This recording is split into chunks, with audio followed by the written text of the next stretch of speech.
క్రీస్తునందు ప్రియులు దేవుని పిల్లలైన మీ అందరికీ సాయంకాల వేళ క్రీస్తు నామములో శుభాభివందనాలు తెలియజేస్తున్నాను.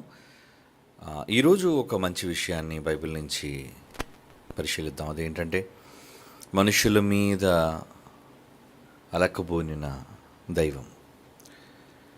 దేవుడు అలకబోనుతాడా? అసలు అలకబోనడం అంటే ఏంటి? ఎప్పుడు ఒకరి మీద ఒకరు అలకబోనుతారు అన్న విషయాన్ని మనం ఆలోచిస్తే, ఉదాహరణకు భార్యాభర్తలే అనుకోండి. భార్య భర్త మీద ఎప్పుడు అలుగుతుంది? తనకు నచ్చినది చేయనప్పుడు, తనకు నచ్చనిది చేసినప్పుడు. తనకు నచ్చినది చెయ్యనప్పుడు, నచ్చనిది చేసినప్పుడు. అంటే తనకి ఇష్టము కానిది ఏదైనా జరిగినప్పుడు, తను అనుకున్నది జరగనప్పుడు ఖచ్చితంగా అలక అనేది భార్య కానీ భర్త కానీ లేదా కుటుంబంలో ఎవరైనా సరే వాళ్ళు అనుకున్నది నెరవేరనప్పుడు వచ్చేది అలక.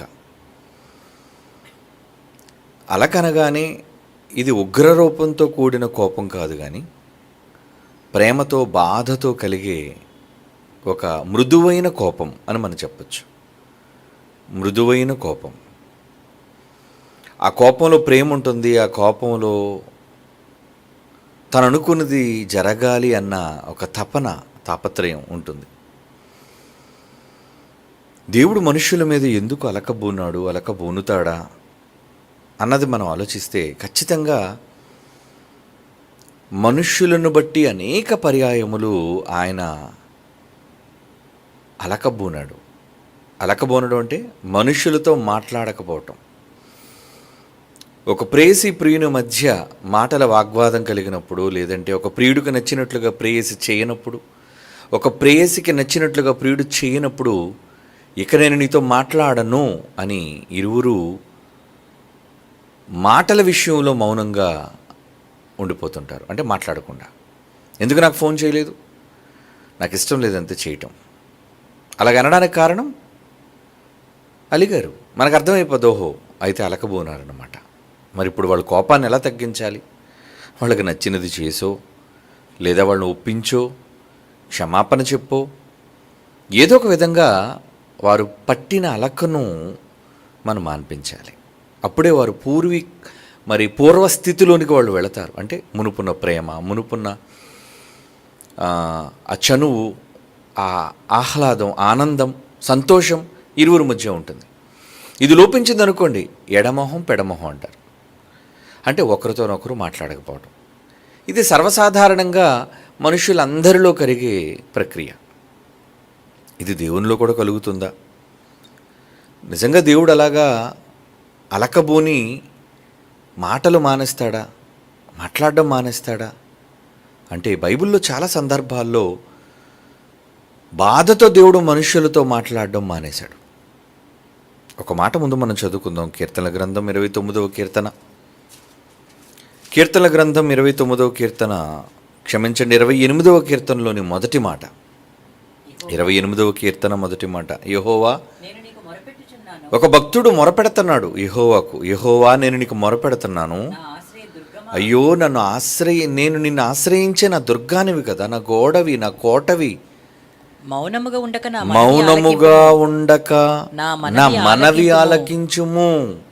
నీవు మౌనముగా నుండి ఎడల నేను సమాధిలోనికి దిగువాని వలె అగుదును. చూసారా భక్తుడు ఎలాంటి బాధతో అంటున్నాడు ఈ మాట. ఎందుకు? నేను ఎన్నిసార్లు పిలిచినా ఎందుకు నీవు పలకటం లేదు? కోపం వచ్చిందనుకోండి, భర్త కేకేసిన భార్య వినబడినా పలకదు. ఎందుకంటే ఏంటి ఇన్నిసార్లు పిలుస్తున్నాను, వినబడలేదా? సమాధానం ఉండదు. రెండో మాటకి మూడో మాటకి సమాధానం ఉండదు. మనకు అర్థమవుతుంది అప్పుడు, ఆహా అయితే అలకబోనారన్నమాట. ఓహో ఉదయం జరిగిన విషయానికి అన్నమాట ఈ కోపం. కనుక పరిష్కారం ఏంటి అన్న దాని గురించి మనం ఆలోచిస్తాం. పంతాలకు పోతే ఏముందండి, సరే నువ్వు ఎంతవరకు మాట్లాడవో నేను చూస్తాను, నేను ఎంతవరకు మాట్లాడో నువ్వు చూద్దు కానీ, అంటే తెగేదాకా లాగొద్దు అంటారు దేన్నైనా సరే పెద్దలు. అంటే ఇటువంటి సందర్భాలలో ఒకవేళ దాన్ని మనం పెంచుకుంటూ పోతే ఎవరో ఒకరు తగ్గాలి. ఎవరో ఒకరు తగ్గకపోతే ఎలా? భార్యాభర్తల మధ్య, అన్నదమ్ముల మధ్య, తల్లిదండ్రుల మధ్య, ఏమండి కుటుంబంలో స్నేహితుల మధ్య ఒకరొకరి మీద అలిగినప్పుడు ఆ అలకను తగ్గించడం కోసం ఎవరో ఒకరు తగ్గాలి. తప్పు ఎటుందా అనేది పక్కన పెట్టి క్షమాపణ పెట్టడమో, తగ్గించుకొని మాట్లాడడమో, మనమే వెళ్ళి మాట్లాడడం. ఎందుకంటే కొంతమంది పౌరుషానికి పోయి నేనెందుకండి మాట్లాడతాను, తనే రామనండి, తనే వచ్చి మాట్లాడాలి అంటే అలక నువ్వే వచ్చి మాట్లాడాలి నాతో, అంతవరకు నేను నీతో మాట్లాడినంటే వాళ్ళు నీలాంటి పంతం కలిగి ఉన్నారు అనుకోండి, ఏమవుతుంది? ఇంకా మీ ఇద్దరి మధ్యన సంధి కుదిర్చేది ఎవరు? ఇక మీరు ఇంటికే, ఇక మీరు కలవడం జరగదు. అంటే చిలికి చిలికి గానవాలైనట్టుగా పంతాలు కాస్త మనుషులు బంధాలనే తెంచేసే పరిస్థితికి దిగజారిపోతుంటాయి. ప్రియులారా, ఇక్కడ భక్తుడు దేవునితో అంటున్న ఈ మాటలోని అర్థాన్ని ఒకసారి చూడండి. మరలా చదువుతున్నాను. ఎప్పుడు కూడా బైబిల్ని ఎలా చదవాలంటే భావాన్ని ఆలోచించి మనం చదవాలి. పైపైన చదువుకుంటూ వెళ్ళిపోతే యెహోవా నేను నీకు మొరపెట్టుచున్నాను, నా ఆశ్రయదుర్గమా, మౌనంగా ఉండకు, నా మన వాళ్ళకి ఇలా చదువుకుంటూ వెళ్ళిపోతుంటారు చాలామంది. బైబిల్ ఏమర్థం అవుతుంది? ఫీల్ కావాలి బైబిల్ చదివేటప్పుడు. ఫీల్ అంటే అనుభూతి చెందుతూ చదవాలి. దేవుడు ఏ భావంతో, ఏ బాధతో, ఏ అనుభవంతో రాశాడో అన్నది నువ్వు అనుభవిస్తూ చదవాలి. అప్పుడు కానీ నీకు అర్థం అవ్వదు. అలా బైబిల్ని చెప్పేవాళ్ళు ప్రపంచంలో ఎవరైనా ఉన్నారంటే అగ్రస్థానంలో ఖచ్చితంగా మనమే ఉంటామండి. మిగతా వాళ్ళందరూ పిట్టకథలు చెప్పుకునేవాళ్ళు, ప్రజలను మభ్యపెట్టడానికి ఏవో మాయ మాటలు చెప్పి మోసపూరితమైన ప్రసంగాలు చేసేవాళ్ళు ఎక్కువ మంది ఉంటారు. కానీ దేవుని మనస్సులోనికి తొంగి చూచి ఆయన గుండె లోతుల్లోనికి వెళ్ళి ఏంటి ఆయన బాధ, ఎందుకు ఆయన స్పందించటం లేదు, ఈ మాటలోని అర్థం ఏంటి అనేది ఆలోచించగలిగే పరిస్థితి ఎవరికైనా ఉంది అంటే అది సార్వత్రిక క్రీస్తు సంఘం బైబిల్ విశ్వవిద్యాలయంలో విద్యను అభ్యసించిన వాళ్ళకి. అలాగని అందరికీ కాదు. ఇందులో ఉన్న వాళ్ళకి మాత్రం అందరికీ బైబిల్ అర్థమైంది ఏంటి? ఏమర్థమైంది? తడిపుడు మాటలు చదవటం కాదు. దేవుని ఆరాధిస్తూ, దేవుని బహుగా ప్రేమిస్తూ, దేవుని మనస్సులోని ఆలోచనల గురించి విచారించే వాళ్ళు ఎవరైతే ఉంటారో వాళ్ళకి అర్థమవుతుందండి. ఇప్పుడు నేను చదువుతాను చూడండి. యెహోవా నేను నీకు మొర్రపెట్టుచున్నాను, నా ఆశ్రయదుర్గమా, మౌనంగా ఉండక నా మనవి ఆలకింపుము. ప్లీజ్, నీవు మౌనంగా ఉంటే నేను సమాధిలోనికి దిగిన వాని వలె అగుదును. చచ్చిపోతానయ్యా నేను. ప్రియురాలు నొప్పించడానికి ప్రియుడు ఏం మాట్లాడతాడు? అమ్మాయి నువ్వు మాట్లాడకపోతే నేను బతకలేను, ప్లీజ్ ఏదో క్షమించు, కరుణించు, తప్పు చేశానులే, మన్నించు. ఎదుటి వాళ్ళని ఒప్పింప చేయటానికి కన్సిడర్ నేను చెయ్యాలి అంటే మాట్లాడమంటే ఏంటి అలాగ అడిగే విధానం ఏంటి, అలాగ అడుగుతున్నారంటే రుబాబు ఏంటి, మాట్లాడు, బెదిరిస్తున్నారా, నేనెందుకు మాట్లాడి అంటే మరి కాస్త వర్సన్ అంటే పరిస్థితి ఇంకా దారుణంగా మారిపోతుంది. అలా తీసుకెళ్ళకూడదు. భక్తుడు దేవునితో తెగిపోయిన సంబంధాన్ని తిరిగి రీబిల్డ్ చేయడానికి, రీకనెక్ట్ చేయడానికి ఎంత తను తగ్గించుకొని అడుగుతున్నాడో చూడండి. నువ్వు మాట్లాడకపోతే నేను చచ్చిపోతానయ్యా. సమాధిలోకి వెళ్ళిపోవడం అంటే నువ్వు మాట్లాడకపోతే నేను చచ్చిపోతా. దేవునితో అలాగనే వాళ్ళు ఉంటారా? అంత సంబంధం ఎక్కడ ఉంది దేవునితో? అంత రిలేషన్ ఉందో దేవునితో మనిషికి? ముందు ప్రేమ ఉంటే రిలేషన్ ఉంటుంది. రిలేషన్లు అన్నీ తెగిపోవడానికి కారణం ఏంటి? భార్యాభర్తలు, అన్నదమ్ములు, ప్రేమ లేదు. అదే కానీ ఉంటే ఎప్పుడు బంధాలు విడిపోవండి. ఎలాంటి బంధమైనా, అది ప్రేమ బంధమైనా, అది తాళి సంబంధమైనా, అది కుటుంబ పేగు బంధమైనా, రక్త సంబంధమైన ఏ బంధమైనా తెగిపోకుండా ఉండాలి అంటే ఖచ్చితంగా వారి ఇరువురి మధ్య ప్రేమ ఉండాలి. మరొక మాట చదువుతాం. కీర్తన గ్రంథం 39వ కీర్తన 12వ వచనం. కీర్తన గ్రంథం 39వ కీర్తన 12వ వచనం. యెహోవా నా ప్రార్థన ఆలకింపుము, నా మొర్రకు చెవియొగ్గవా. నా కన్నీళ్లు చూచి ఏడుస్తున్నానయ్యా, నా కన్నీళ్లు చూడవా. నా కళ్ళ చెమర్చాయే, చూసావా నా కళ్ళంటే నీళ్లు ఎంతగా రాలిపోతున్నాయో. నా కన్నీటిని చూచి కూడా నీ మనసు కరగదా? నీ దృష్టికి నేను అతిథి వంటి వాడను, నా పితరులందరూ నేను పరవాసినై ఉన్నాను. అంటే కన్నీళ్లతో దేవుణ్ణి బ్రతిమాలు కొట్టున్నాడండి. కనెక్షన్ రీకనెక్ట్ చేయడానికి, రీబిల్డ్ చేసుకోవడానికి. అసలు మీకు దేవునికి సంబంధం ఉందో లేదో ఈ రోజున మీరు ఆలోచించారా? అబ్బా నాకెందుకంటే సంబంధం ఉండదు, నేను మోకాళ్ళు వేసి ప్రార్థన చేశానంటే గంట వరకు వదలనంటే ఎవడకు కావాలి నీ దీర్ఘ ప్రార్థన? నువ్వు చేస్తూ ఉన్నావు అంతే, కానీ ఫోన్ లైన్ కనెక్ట్ అవ్వలేదు. ఫోన్ అవతలు ఎత్తినప్పుడే కదండి మాట్లాడాలి. ఎత్తితేనే కదా. నువ్వు రింగ్ చేస్తున్నావు, రింగ్ అవుతూనే ఉంది, ఓ మాట్లాడుతున్నావు అనుకో ఫస్ట్ రింగ్కే, నేనేమనుకోవాలి? నీ మాటలు ఎవరికి వినబడుతున్నాయి? ఈరోజు దేవునికి కూడా మనుషులు చేసే ప్రార్థనలు ఇలాగే హాస్యాస్పదంగా ఉన్నాయి. దేవుడు ఇంతకీ నీ కాల్ కనెక్ట్ అయ్యాడో లేదో, నీ మాట వింటున్నాడో లేదో, ఆలకింపుమో ఆలకింపుమో ఆలకింపు అంటే అందరివి ఆలకించడా? ఆలకించడు. చాలా సందర్భాల్లో చెవులు మూసుకున్నాడు, మేఘాలు అడ్డు పెట్టుకున్నాడు. ఈ మాటలన్నీ చదువుకున్నారు కదా మీరు బైబిల్లో. నేనే చెప్పాను మీకు. మీ మాటలు వినకుండా ఆయన మేఘాలను అడ్డు పెట్టేశాడు. చూడరా ఎవడో ప్రార్థన చేస్తున్నాడు, పనికిమాలిన వాడంటే నాకు నచ్చదురా, ఎందుకురా మాటి వాడు ప్రార్థన చేస్తున్నాడు, వాడు లైన్ కట్ చేసేయండి. కానీ వీడు మాత్రం భక్తుల్లో ప్రార్థన చేస్తున్నాడు. ఇద్దరు నిల్చొని ప్రార్థన చేస్తున్నారు, ఒకడు లోపల ఒకడు బయట. తెలుసు కదా మీకు. ఒకడు లోపలుండి గట్టిగా ప్రార్థన చేస్తున్నాడు, ఒకడు బయట ఉండి ఆకాశం వైపు కనులు ఎత్తడానికి కూడా ధైర్యం చాలక చాలా చిన్ని స్వరంతో తలదించుకొని ప్రార్థన చేస్తున్నాడు. దేవుడు ఎవడు ప్రార్థన విన్నాడు? లోపల ఉన్నది వినలేదు. వీడికి పొగరు ఎక్కువరా, వీడి మాట నేను విన్ను. బయట ఉన్నాడే వాడు మంచోడురా, ఓకే నీకు రిప్లై ఇస్తాను నేను. చూసారా, దేవుడిని కన్విన్స్ చేయటం తెలియాలి. ఇకపోతే దేవుడితో నువ్వు కనెక్ట్ అయి ఉన్నావో లేదో తెలియాలి. అందరూ కనెక్ట్ అయి ఉన్నారా? ప్రార్థన చేసే ప్రతివాడు దేవుడు కనెక్ట్ అయినాడు అనుకోకండి. ప్రార్థన చెయ్యాలి అంటే ఎవరు అడిగితే దేవుడు వాళ్ళకి రెస్పాండ్ అవ్వడు. తను ప్రేమించేవాళ్ళు అడగాలి. మనం కూడా ఎవరినైనా పెద్దవాళ్ళని ఒప్పింప చేయాలంటే ఏం ఏమిటి? ఆయనకి ఎవరు చెప్తే వింటారండి? ఆయన ఎవరు చెప్తే వాళ్ళ భార్య చెప్తే వింటాడా? వాళ్ళ కొడుకు చెప్తే వింటాడా? ఎవరు చెప్తే అండి వింటాడు? ఏమండి వాళ్ళ కొడుకు చెప్తే మాత్రం వింటాడండి ఖచ్చితంగా. ఓకే ఓకే ఓకే అయితే కొడుకుని వెళ్ళి బతిమాలుతారు, ప్లీజ్ మీరు ఎలాగైనా చెప్పండి. దేవుడు కూడా ఎవరు చెబితే వింటాడు, లేదంటే నువ్వు మాట్లాడితే వింటాడో లేదో అనేది తెలుసుకోవాలి కదా. ఏమీ తెలుసుకోకుండా ఊరకనే ప్రార్థన చేసేస్తున్నావు అంటే, నువ్వు కన్నీటి ప్రార్థన చేసినా, మోకాళ్ళ ప్రార్థన చేసినా, నిలబడి ప్రార్థన చేసినా, ఏమండి ఎలాగ ఏ పాస్చర్లో నువ్వు ప్రార్థన చేసినా నీ ప్రార్థన వినడు. కనుక వినేటట్టుగా ఎంతకీ దేవునికి నీకు సత్సంబంధం ఉందో లేదో అనేది ముందు అది నువ్వు తెలుసుకో. ఏ రిలేషన్ లేకుండా, ఏమండి నీ ఫోన్ చూడగానే ఎత్తి వెంటనే ఎవరెత్తుతారు? నువ్వు నచ్చిన వాళ్ళు, నువ్వు ఇష్టపడిన వాళ్ళు. కొత్త వాళ్ళు చేసావు అనుకో, ఎవడరా కొత్త నెంబర్ చేస్తున్నాడు, ఎత్తరు. ఎందుకంటే నీకు వాళ్ళకి నో రిలేషన్. అదే భర్త చేస్తున్నాడు అనుకోండి, భార్య చూస్తుంది, ఏమో మా ఆయన చేస్తున్నాడు, ఉండండి మా ఆయన చేస్తున్నాడు. అదే ప్రియురాలు చేస్తున్నాను, ఆగండి అర్జెంట్ కాల్ వస్తుంది నాకు. ఎందుకు? పర్సన్ ఇంపార్టెంట్, వ్యక్తి అక్కడ ప్రాముఖ్యమైన వాళ్ళు. దేవుడు కూడా నీ కాల్ రిసీవ్ చేసుకోవాలంటే నీకున్న ప్రత్యేకత ఏంటి? నిన్ను అంత ప్రేమిస్తున్నాడా, లేదు నువ్వు అంత దేవుడిని ప్రేమిస్తున్నావా? ఏవి ప్రేమించకుండా నీ మాట ఎలా వింటాడు అనుకుంటున్నావు? విండండి, వినడు. ఎప్పుడు విండో తెలుసా? నువ్వంటే నచ్చనప్పుడు విండో. ముఖం తిప్పేసుకుంటాడు, అంతే, ముఖం తిప్పేసుకుంటాడు.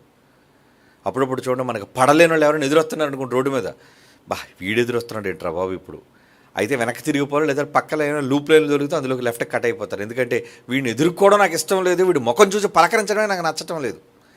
ఎందుకంటే ఎదురు పడ్డానంటే పలకరించాలి వాడిని, ఆ పనికిరాని ముఖాన్ని చూడడం నాకు ఇష్టం లేదు అనుకొని తప్పించుకుని పోయేవాళ్ళు చాలామంది ఉంటారు కదా. దేవుడు కూడా అలాంటివాడే.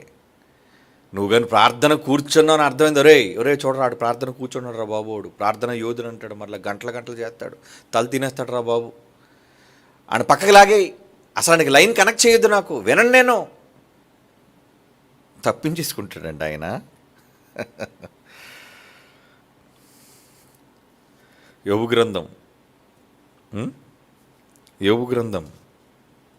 34:29 చూడండి. నిజంగా ముఖం తిప్పేసుకుంటాడంటే మీకు చూపించాలి కదా బైబిల్ని, అందుకే చూపిస్తున్నా.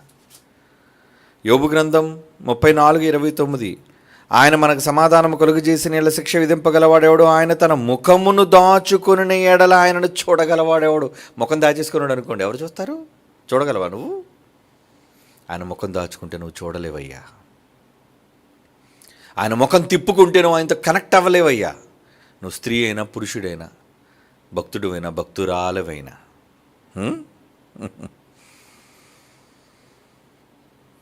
కీర్తనల గ్రంథంలో అందుకు ఏమంటున్నాడు చూడు. కీర్తనల గ్రంథం 27వ కీర్తనలోని 9వ వచనం.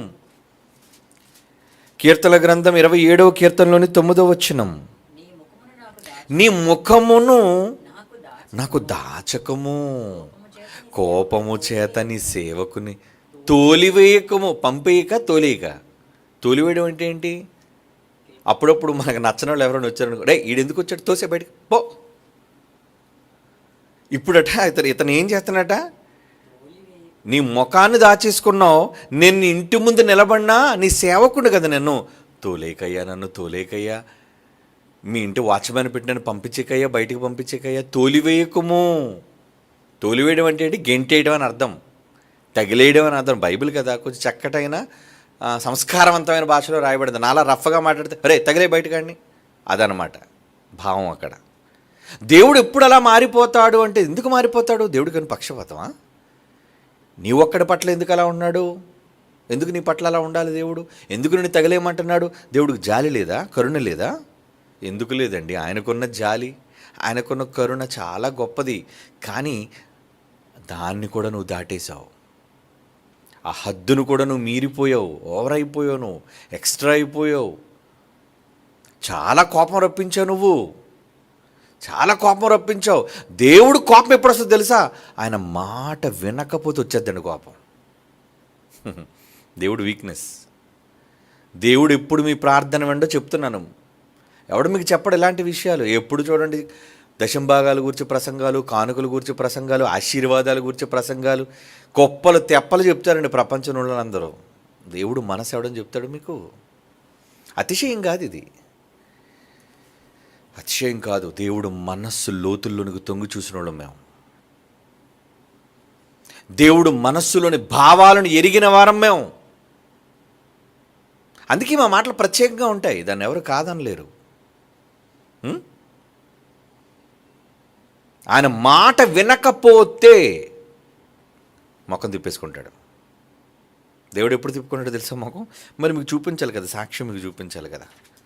వెళ్ళు మొత్తం ఆ దేశంలో అమాలేకీల్ని అందరిని నువ్వు చంపేసి, ఆ రాజును కూడా ఉంటాడు వాడిని కూడా చంపేసి వచ్చేయి అన్నాడు. ఎవరితో? సౌలు చక్రవర్తి ఇశ్రాయేలులో 12 గోత్రాలను ఏకఛత్రాధిపత్యంగా 40 ఏళ్ళు పరిపాలించిన ఆజానుబాహుడు, అందగాడు, భక్తిపరుడే. దేవుడు అంటే భక్తే, భక్తి లేకుండా ఎవరికి ఉంటుంది? కానీ అలాంటి వాడు ఒక చిన్న తప్పు చేశాడు. ఏంటంటే, నువ్వు వెళ్ళి చంపొచ్చే శేషం అన్నది లేకుండా నువ్వు యుద్ధంలో నా దగ్గరికి రావాలి అంటే మొత్తానికి బలిసిన ఎడ్లు, కొవ్వుని వాటిని తీసుకొచ్చేసాడు. రాజు అయిన వాడిని అగగని చంపకుండా తీసుకొచ్చేసాడు. వెంటనే కబురు పెట్టాడండి, చూడు నిన్ను రాజుగా ఇశ్రాయేల్ మీద ఉంచకుండా తీసేస్తున్నాను, యు ఆర్ డిస్మిస్డ్. అంటే తీసేశాను పో, నీకు రాజుగా నాకు అక్కర్లేదు నువ్వు. కోపం వచ్చేసింది ఆయనకి. ఎందుకు తెచ్చానని పాపం చెబుతున్నాడు. సౌలు ఎక్స్ప్లెయిన్ ఇచ్చుకున్నాడు. అయ్యా నేను ఎందుకు తెచ్చానంటే, ఆ బలిసిన ఎడ్లు కొవ్వును బాగా బలంగా కనబడ్డాయి, అవన్నీ నా తండ్రి అయిన యెహోవాకు నేను బలిగా ఇస్తే నువ్వు పొంగిపోతావు, నీ సంతోషం కోసం తెచ్చానయ్యా అంటే, నేను తెమ్మన్నానా? నేను అడిగానా? ఏం చేస్తే నాకు సంతోషం కలుగుతుందో అన్నది కూడా నువ్వు ఆలోచించాలిగా. వద్దని చెప్పిన దగ్గరికి వెళ్ళి అక్కడ తీసుకొస్తావా? నీ సామ్రాజ్యంలో ఎక్కడ కొవ్వున బలిసిన దూడలు లేవా? వాడి దగ్గర నుంచే తీసుకురావాలండి, శత్రుదేశం నుంచి. ఇక నువ్వు ఎక్స్ప్లెనేషన్ నాకు ఇవ్వద్దు. యెహోవా నాయన, నేను ఇశ్రాయేలు మీద రాజుగా ఉండకుండా నేను నిన్ను తృణీకరించేస్తున్నాను. అందుకు ఎలాంటి నిర్ణయం తీసుకున్నాడో తెలుసా అండి సౌలు మీద? 1 సమూయేలు గ్రంథం 14వ అధ్యాయం 37వ వచనం. 1 సమూయేలు గ్రంథం 14వ అధ్యాయం 37వ వచనం. సౌలు, ఫిలిష్తీయుల వెనక నేను దిగిపోయిన ఎడల నీవు ఇశ్రాయేలుల చేతికి వారిని అప్పగింతువా అని దేవుని యుద్ధ విచారణ చేయగా, ఆ దినమున ఆయన అతనికి ప్రత్యుత్తరం ఇయ్యక ఉండెను. అడిగిన దానికి జవాబు లేదు, మౌనం. రాజుగా ఉన్నాడు, దావీదుని అభిషేకించి వెంటనే చెప్పేశాడు, దావీదు దగ్గరికి పంపించేశాడు సమూయేలుని, వెళ్ళు, చిన్నోడు ఉంటాడు అక్కడ, నువ్వు వెంటనే ఆ బాబుగాడిని నువ్వు నెత్తి మీద నూనె పోసి అభిషేకించి వచ్చాయి. తర్వాత రాజు అతనే. అతను వచ్చినంత వరకు వీడంతా కొనసాగించని పర్వాలేదు. ఈలోపు యుద్ధానికి నేను వెళ్ళాలి కదా. చేసిన పని ఘనకార్యం చేశాడు, దేవుడు కోపం రప్పించాడు, దేవుడు మాట వినలేదు. దేవుడి దగ్గర అడుగుతున్నాడు, చూడండి, విచారణ చేస్తున్నాడు. ఏమని? సౌలు ఫిలిస్తీయుల వెనుక నేను దిగిపోయి ఫిలిస్తీన్లకు నేను తరుముతాను, యుద్ధం చేస్తాను వాళ్ళతో. అలా నేను యుద్ధానికి వెళితే నీవు ఇశ్రాయేలు చేతికి వారిని అప్పగిస్తావా? ఎందుకంటే ఆ రోజు యుద్ధానికి వెళ్ళేటప్పుడు వాళ్ళు ప్రవక్తల ద్వారా దేవుడి దగ్గర విచారించేవాళ్ళు, వెళ్ళాలా వద్దా. యెహోషువ అడిగేవాడు, మోషే అడిగేవాడు. బైబిల్ చదివితే ఇవన్నీ మీకు అర్థమవుతుంది. ఇవన్నీ రెఫరెన్స్లు చూపించాలంటే నా వల్ల కాదు. మీరు కూడా బైబిల్ చదవాలిగా. కొన్నేనే చూపించగలను కానీ మొత్తం అంతా ప్రతి మాటకి రెఫరెన్స్ చూపించాలంటే కష్టం కదా. అందుకే బైబిల్ చదువుతుండండి. పనికిరాని దినపత్రికలు, వారపత్రికలు, చెత్త పుస్తకాలు, కట్టల కొద్దీ వాటిని చదవకుండా మీ బ్రతుకులను మార్చి మీ ఆత్మను రక్షించి బైబిల్ని చదవండి.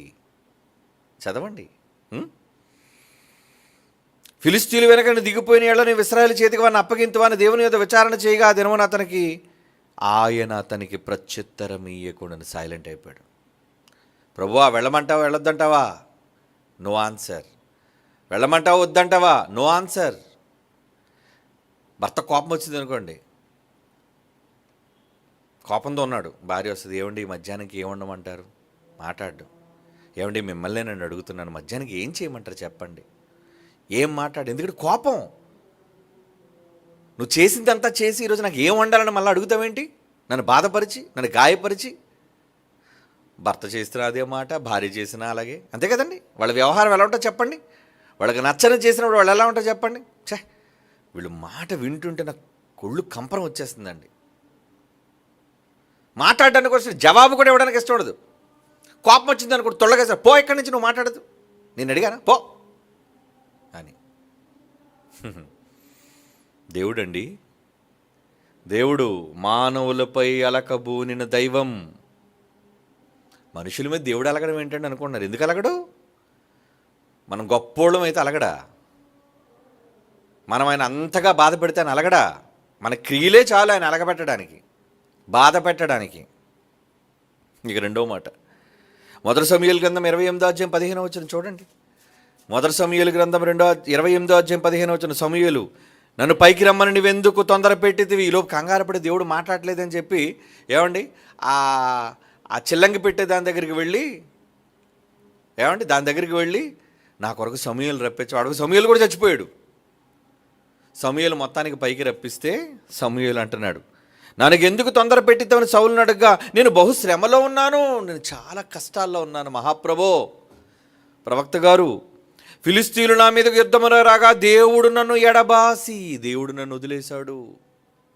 దేవుడు నన్ను ఎడబాసి ప్రవక్తల ద్వారానైనను స్వప్నముల ద్వారానైనను నాకేమీ సెలవీయకున్నాడు. కాబట్టి నేను చేయవలసిన దానిని నాతో తెలియజెప్పుటకై నేను పిలిచి తిని, నాకేం చేయాలో నాకు తోచటం లేదు. పైవారు నాతో మాట్లాడడం మానేశారు, మా ఆయన నాతో మాట్లాడడం మానేశారండి. ఏదో ఒకరోజు 2 రోజులు మానేస్తే పర్వాలేదండి. మా ఆయన నాతో మాట్లాడడం మానే సంవత్సరం అయిందంటే ఎలా ఉంటుందండి? సంవత్సరమా? మాట్లాడలేదా మీతో? ఆ కుటుంబ పరిస్థితి ఎంత దయానీయంగా ఉంటుంది మీరు ఆలోచించండి. దేవుడు నన్ను ఎడబాసి ప్రవక్తల ద్వారానైనను స్వప్నముల ద్వారానైనను నాకేమీ సెలవుకి. ఏం బాబు రెఫరెన్స్లు మీకు వేయడం రాదా? రెఫరెన్స్ లేటదు, రెఫరెన్స్ వేస్తున్నారా? ఉంచండి, నేను చెప్తున్నప్పుడు రెఫరెన్స్ ఉంచండి, భక్తులు రాసుకోరు కదా. దేవుడు నన్ను ఎడబాసి ప్రవక్తల ద్వారానైనను స్వప్నముల ద్వారానైనను నాకేమీ సెలవీయక ఉన్నాడు. మాట్లాడడం మానేశాడు ఆయన నాతో. ఏం చేయాలి? చూసారా, పిచ్చి పట్టినట్టు అయిపోయింది సౌలుకి. దేవుడు నాతో మాట్లాడడం మానేశాడేంటి? ఎందుకు మానేశాడు? నువ్వు మాట అతిక్రమించినందుకు. మాట తప్పవుగా, నా మాట వినలేదుగా, పో ఇక నీతో మాట్లాడు పో. ఏంటండి దేవుడికి ఎంత పట్టింపు, ఇంత పట్టుదల దేవుడికి? మరి ఏంటనుకున్నావు? చాలా పట్టుదల. మొదటి సమూయేలు గ్రంథం 3:1 చూడండి. ఇది సమూయేలు గారు చిన్నప్పుడు అండి. ఇప్పుడు సమూయేలు గారు సౌలు కాలంలో ముసలైపోయినప్పుడు సందర్భం. సమూయేలు గారు చిన్నప్పుడు సంగతి చెప్తున్నాడు చూడండి. మొదటి సమూయేలు గ్రంథం 3:1 బాలుడైన సమూయేలు ఏలీ ఎదుట యెహోవాకు పరిచర్య చేయుచుండెను. ఆ దినములలో యెహోవా వాక్కు ప్రత్యక్షమగుట అరుదు, ప్రత్యక్షము తరచుగా తటస్థించుటలేదు. అంటే నచ్చితే కదండి ఎవరితో మాట్లాడతారు. మనకు నచ్చిన వాళ్ళు ఉన్నారనుకోండి, అప్పుడు చూడండి ప్రేమికులు ఎలా మాట్లాడుతుంటారు. రాత్రి పగలు ఉండదండి, 1 గంట 2 మాట్లాడుతూ ఉంటారు. ఏం మాటలు ఉంటాయి? ప్రపంచంలోని సమాచారం అంతా కూడా మాట్లాడేసినా తరిగిపోద్ది. కానీ వీళ్ళిద్దరు మాత్రం సమాచారం తరగదండి. మాట్లాడుతూనే ఉంటారు. కోపం వచ్చింది అనుకోండి, మాటలు లేవు, ఏం లేవు, ఫోన్ సైలెంట్. ఎంతసేపు ఉండగలరు మాట్లాడకుండా? ఏదో విధంగా తొందరగా మాట్లాడేయాలి.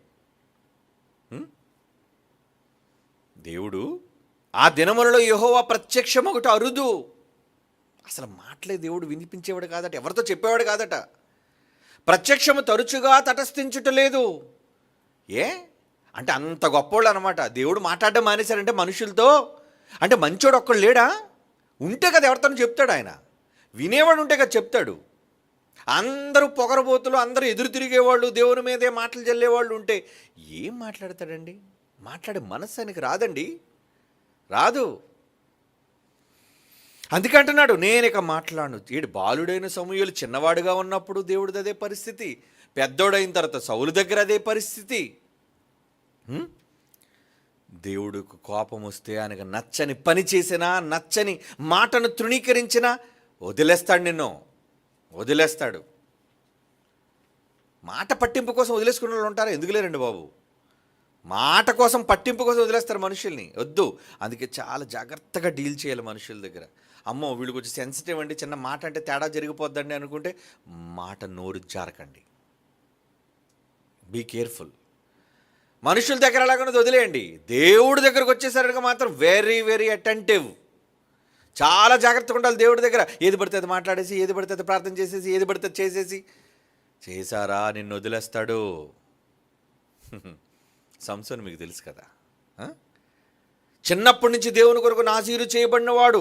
ఈవెన్ పేరు కూడా దేవతతో చెప్పింది, బాబు ఈయనకి సొలొమోను, సంసోనుని పేరు పెట్టండి అని. అవునా? పైనుంచి వచ్చింది పేరు ఈయనకి పెట్టమని, చిన్నప్పుడే, పుట్టకముందే. అంత వ్యక్తి ఏమండి, దేవుని కొరకు నాజీరు చేయబడిన వ్యక్తి ఏమైపోయాడు? తప్పు చేశాడు. ఏంటా తప్పు? న్యాయాధిపతుల గ్రంథం 16:20. న్యాయాధిపతుల గ్రంథం 16:20. ఆమె సంసోను, ఫిలిస్తీయులు నీ మీద పడుచున్నారని ఆమె నిద్ర మేలుకొని ఎప్పటి అట్లు పడుచున్నారనగా అతడు నిద్ర మేలుకొని ఎప్పటి ఎట్లు నేను బయలుదేరి విరజిమ్ముకుందును అనుకొనెను. అయితే యెహోవా తనను ఎడబాసెనని అతనికి తెలియదు. లేచిపోయాడు. ఎవరొచ్చారు? శత్రువుని చింపేస్తా, చించేస్తా అనుకొని లేచాడు.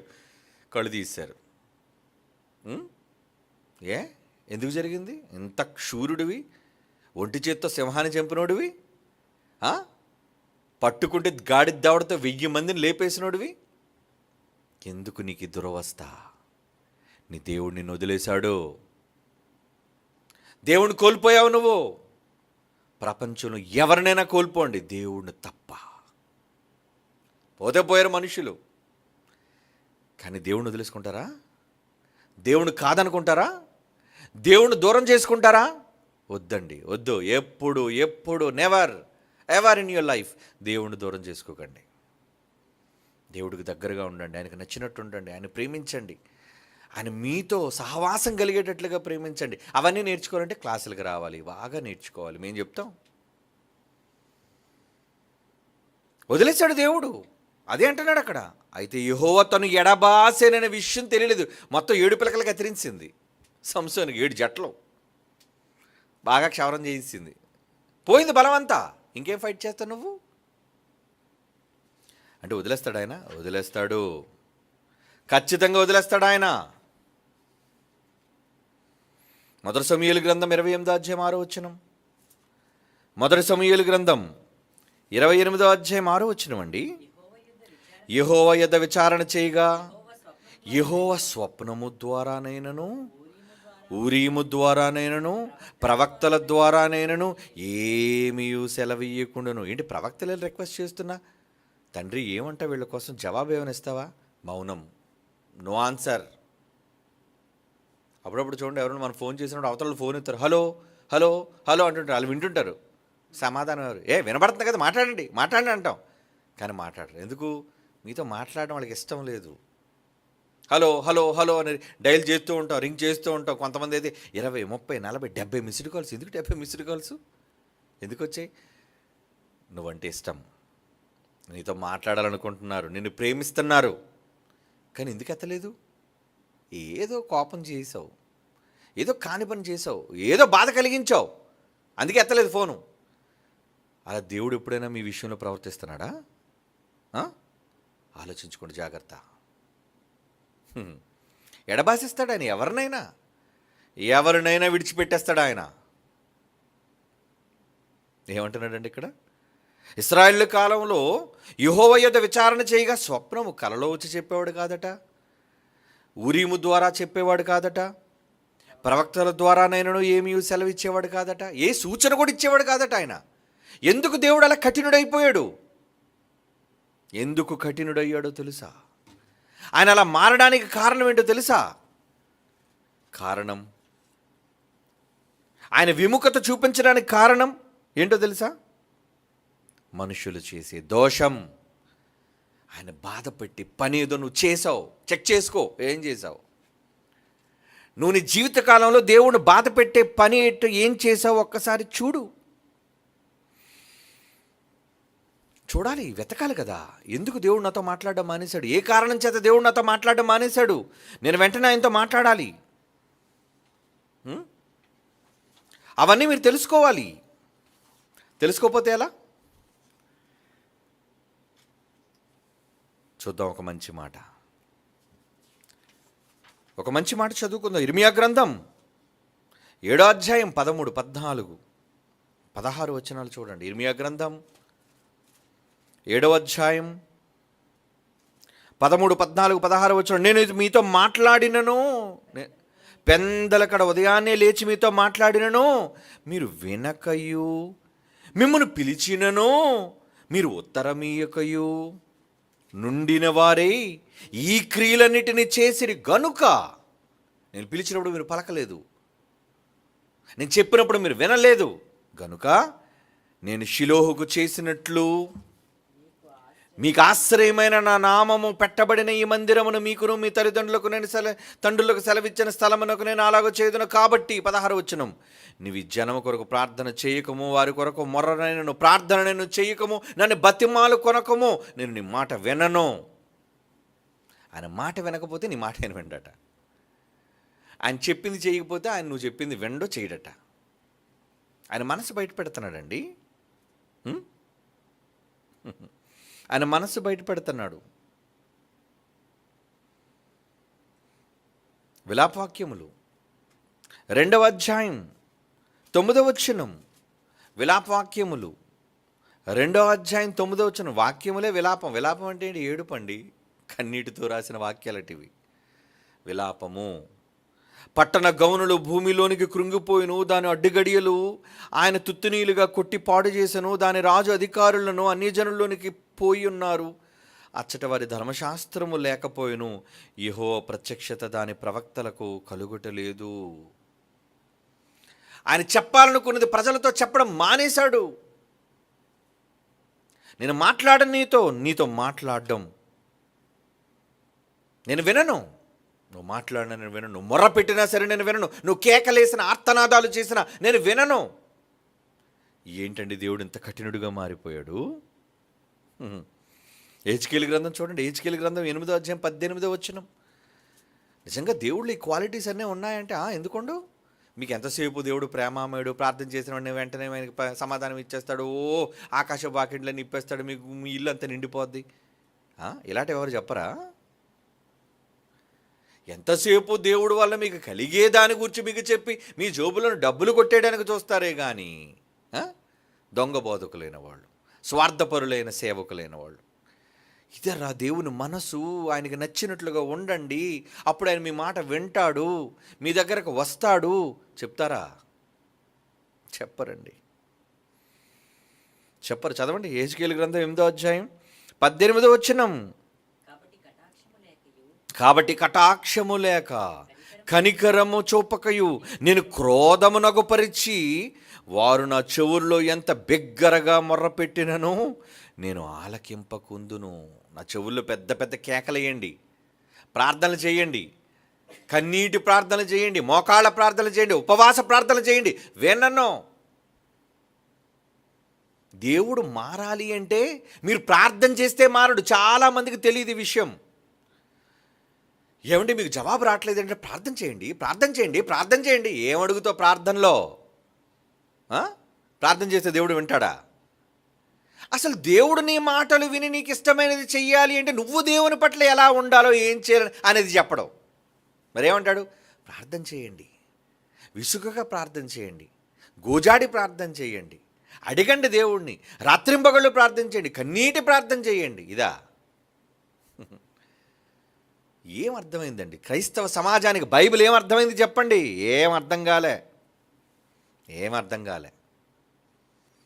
చచ్చాక అర్థమవుతుందండి వాళ్ళకి. అయ్యో, ఇంత తప్పుడు బోధలో ఉన్నావా? చచ్చిపోయిన వాడిని ఎక్కడికి వచ్చేసావేంటి? నరకానికి, పాతాళానికి వచ్చేసావేంటి? అవును, నీది భక్తి సరి అయింది కాదు. నువ్వు దేవుడికి నచ్చినట్లుగా జీవించలేదు కనుక నీకు పరలోకం రాదు. అది ఫైనల్ ఆన్సర్. అందుకే ఏమంటున్నాడు చూడండి, కటాక్షము లేక కనికరము చూపక నా క్రోధమును అగుపరిచి వారు నా చెవుల్లో ఎంత బిగ్గరగా మొరపెట్ట నేను విననంటున్నాడు చూడండి. జకర్యా గ్రంథం 7వ అధ్యాయం 13వ వచనం. జకర్యా గ్రంథం 7వ అధ్యాయం 13వ వచనం. కావున సైన్యములకు అధిపతిగా యెహోవా సెలవిచ్చినదేమనగా, నేను పిలిచినప్పుడు వారు ఆలకింపకపోయిరు గనుక, నేను పిలిచినప్పుడు, వాక్యంతో పిలిచినప్పుడు, నాకు నచ్చింది చెయ్యమని అడిగినప్పుడు,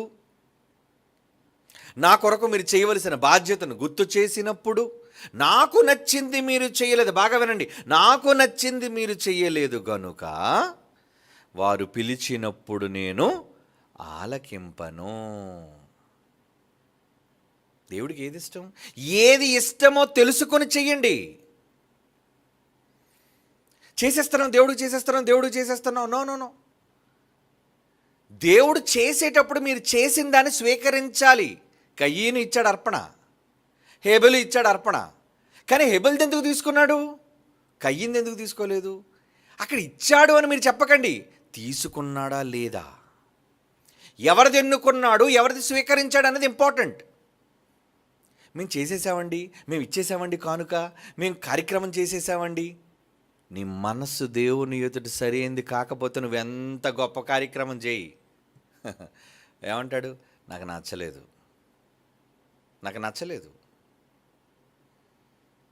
మరి ఇచ్చేసామండి, చేసేసామండి, ఏం ఉపయోగం? నాకు నచ్చంది నువ్వు చేసావంతే. బజారుకి వెళ్ళిపోయి కష్టపడిపోయి ఎండలో బ్యాగ పట్టుకొని ఆపసాపాలతో తీసుకొచ్చేసి కూర వండేసి భర్త ముందు పెట్టావు. ఏంటా కూర? ఏమండి, చేపల పులుసు. నీ ఎవరు చెప్పారు చేపల పులుసు నాకు ఇష్టమని? అసలు చేపల పులుసు నాకు ఇష్టమా?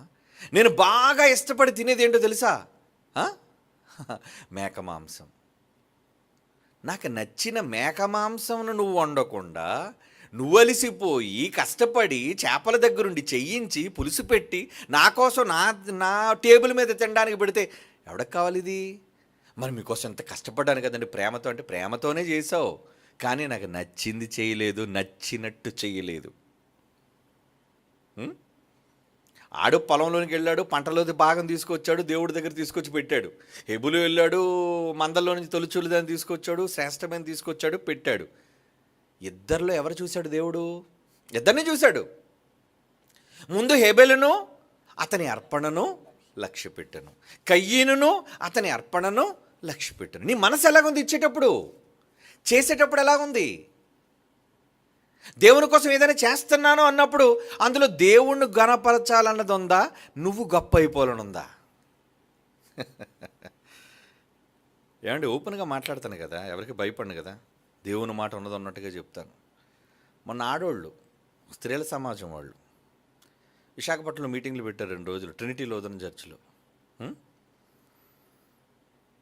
ఎంత డబ్బులు ఖర్చు పెట్టారో మనకు తెలియదు. ఏరా ఎంత సుమారు ఎంత ఖర్చు ఉంటుంది? 1 lakh అయిందని తెలిసింది అంటున్నాడు సమాచారం. ఓకే, ₹1,00,000 ఖర్చు పెట్టారు. ఏమండి, ఆడవాళ్ళు అందరి కోసం నేను చెప్పట్లేదండి, ఎందుకంటే పాపం అందులో చాలామంది త్యాగమూర్తులు ఉన్నారు, మంచివాళ్ళు ఉన్నారు, ఆదేశాలను బట్టి పనిచేసేవాళ్ళు ఉన్నారండి. వాళ్ళు ఏం చేస్తారు పాపం, వాళ్ళు చెప్పినా ఎవరు పైన వాళ్ళు పట్టించుకోరు. అప్పుడు ఏం చేస్తారు మరి వాళ్ళు? ఆజ్ఞను శిరసావహించడం తప్ప వాళ్ళు చేసేదంటే ఏమీ లేదు. ఇంత కష్టపడి పోస్టర్లు అంటించి ఇన్ని చేసి ₹1,00,000 ఖర్చు పెడితే ఎంతమంది బయటి వాళ్ళు తీసుకొచ్చి మీరు కూర్చోబెట్టగలిగారు? ఎంతమందికి బయటి వాళ్ళకి మీరు వాక్యం చెప్పారు, లేదా మీ చర్చలను పిలుచుకొని మళ్ళీ అక్కడ కూర్చోబెట్టుకొని వాక్యం చెప్పేసి పంపించారా? సరే, పోనీ పెట్టారు, మంచిది. పబ్లిసిటీ చేశారు, చాలా మంచిది. ఎండలో నడిచి ఆడవాళ్ళు కరపత్రాలు పంచారు, ముసలోళ్ళు కూడా, వెరీ గుడ్, చాలా మంచిది.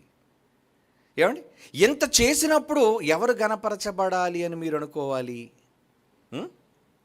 దేవుడు గణపరచబడాలి అనుకోవాలి. కానీ ఆడవాళ్ళలో ఉన్న వాళ్ళ మనసు చెప్తున్నాను చూడండి. వాళ్ళ మనసు ఎలాంటి తెలుసా? ఇదిగో మీ 5 నాకు షాలువా కప్పండి, మీ 10 మంది నాకు మొమెంటో ఇవ్వండి. ఇది సభలకు ముందే వాళ్ళు ప్లాన్డ్ అయిపోయింది, ప్రిపేర్ అయిపోయారండి వాళ్ళు. షాలువాకు డబ్బులు, ఏమండి, మొమెంటోలకు డబ్బులు, బొకేలకు డబ్బులు. ఇంతకు నిన్ను నువ్వు గణపరుచుకోవడానికి మరలా నీ దగ్గర ఉన్న డబ్బులు నువ్వు ఖర్చు పెట్టడం అవసరమా? లేదా బయట వాళ్ళకి, ఎండలో తిరిగే వాళ్ళకి అక్కడ చలివేంద్రం పెట్టి మంచినీళ్ళు పెట్టడం సులువా? మజ్జిగ పంచారు ఎవరికైనా? ఏటీసీసీ నాయకులు అని, గొప్పవాళ్ళు అని చెప్పుకునేవాళ్ళు బయట మీరు ఏమైనా చలివేంద్రం పెట్టారా పొద్దునుంచి సాయంత్రం వరకు? ఒక గిన్నెడు చన్నీళ్ళు బయటోడికి ఇవ్వలేదు, కానీ వాళ్ళని వాళ్ళు సన్మానం చేసుకోవడానికి ఏమండి మీ దగ్గర ఆ గ్రూప్లో పెట్టినట్టున్నారు, ఉందేమో ఒకసారి చూపించండి. లేదంటే నా గ్రూప్లో ఉంది, నేను పంపుతాను. మీటింగ్ల ప్రారంభం అవ్వక ముందు వీళ్ళ మనసు చెప్తున్నానండి, వీళ్ళ మనసు సరైంది కాదు. వీళ్ళ మనస్సు దేవుని ఎదురు సరైంది కాదు. ఉందా? లేదా? నేను పంపుతాను చూడండి, భక్తులు అంటుంది, ఆ భక్తులు అంటుంది నేనే పంపుతాను, నీకు పంపిస్తున్నాను చూడు.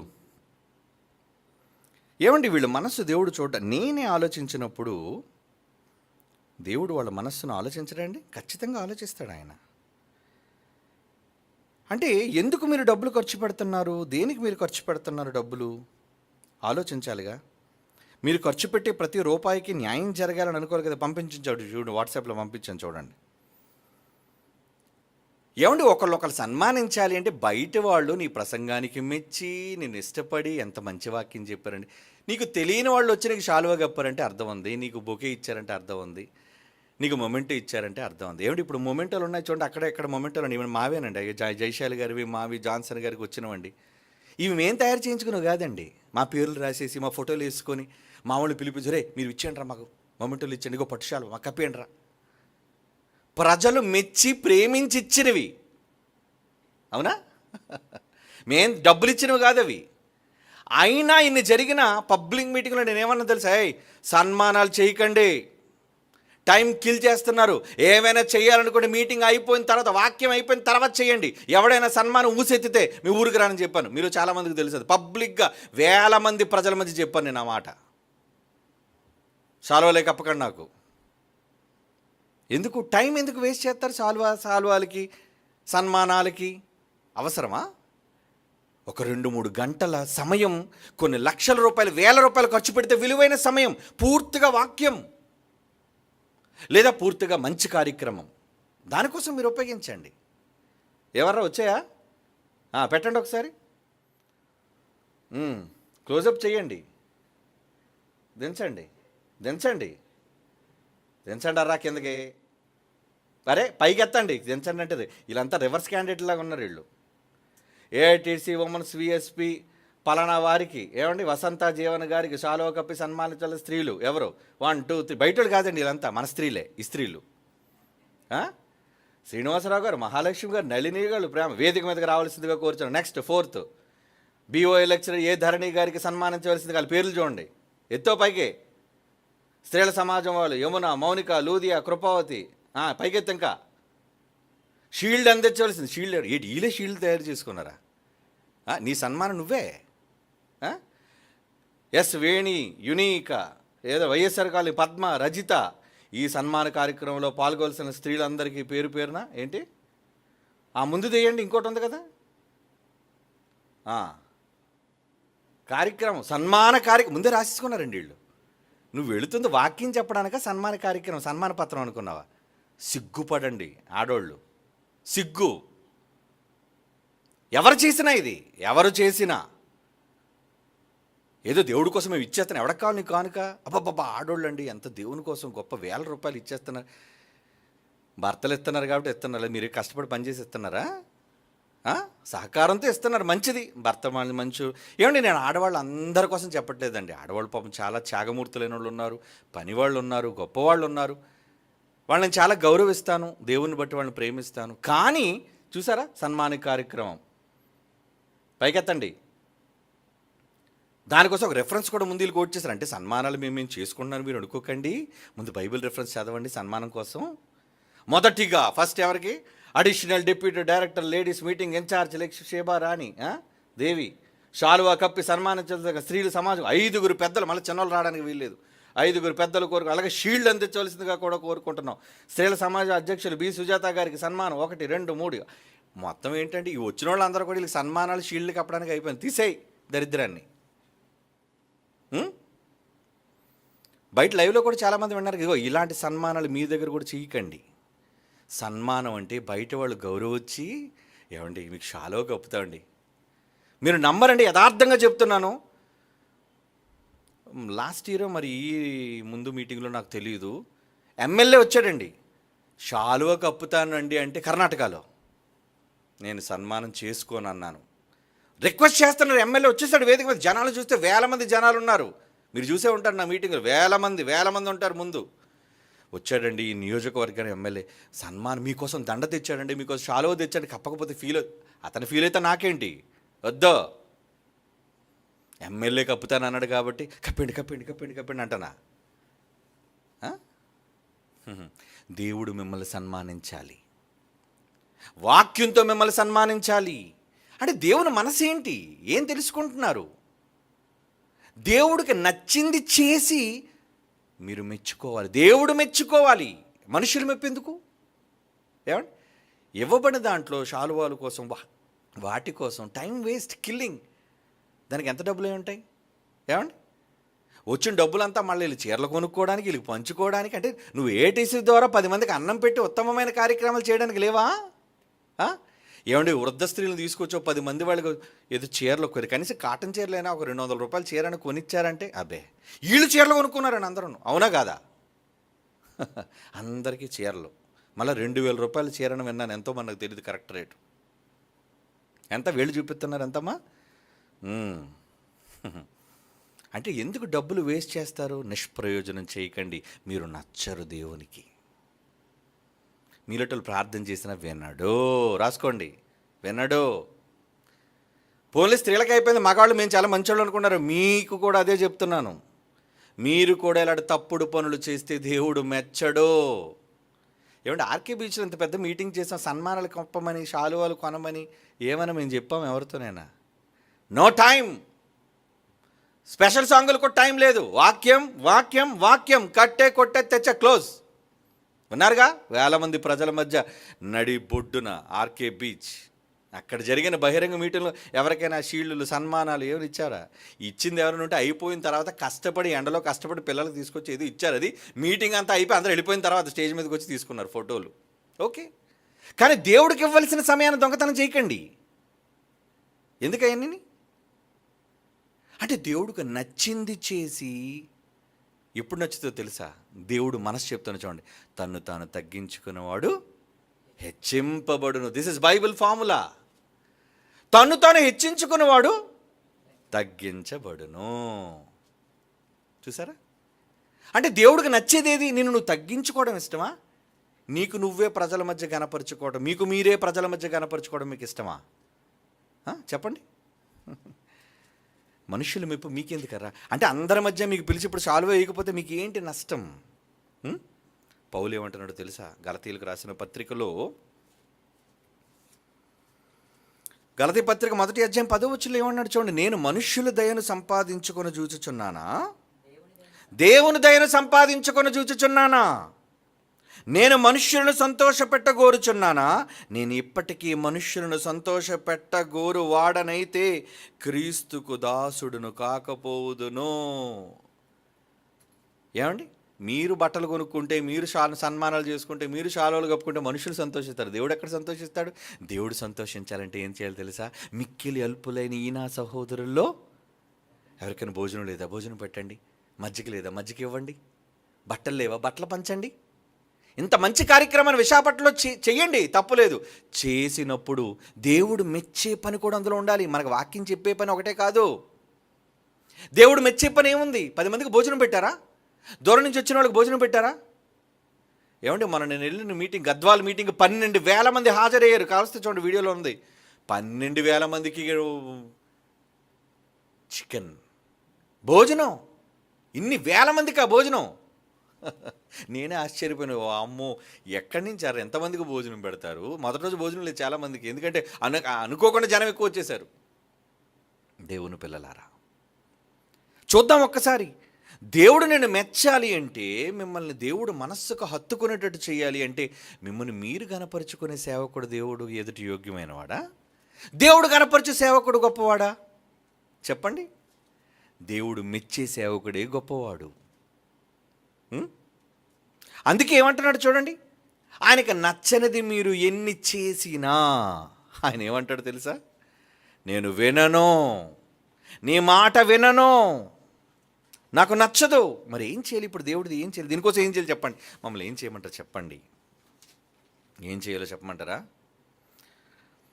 2వ దినవృత్తాంతముల గ్రంథం 12వ అధ్యాయం 6, 7, 12 వచనాలు చూడండి. 2వ దినవృత్తాంతముల గ్రంథం 12వ అధ్యాయము 6, 7, 12 వచనాలండి. నేను చదువుతున్నాను. ఏమన్నా తెలుసా? అప్పుడు ఇశ్రాయేలీయుల అధిపతులను రాజును తన్ను తాను తగ్గించుకొని ఏం చేశారటండి? తమ్మును తాము తగ్గించుకొని యెహోవా న్యాయస్థుడని ఒప్పుకొని, అయ్యా మీరు చేసే పనులు యథార్థం, మీరు చెప్పే మాటలు నిజం.